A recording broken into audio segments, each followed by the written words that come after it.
Vamos descobrir juntos o quão afiado é o seu raciocínio com este quiz de matemática divertido e rápido.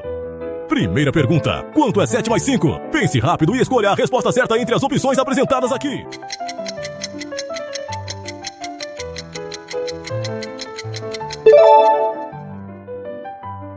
Segunda pergunta: se eu tenho 10 maçãs e dou 3, com quantas fico? Escute bem e escolha uma das 3 opções.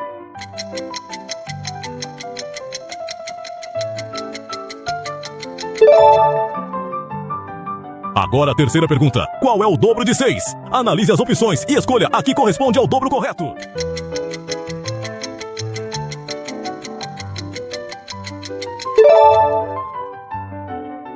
Última pergunta: quantos lados tem um triângulo? Escute com atenção e selecione a resposta correta dentre as 3 opções.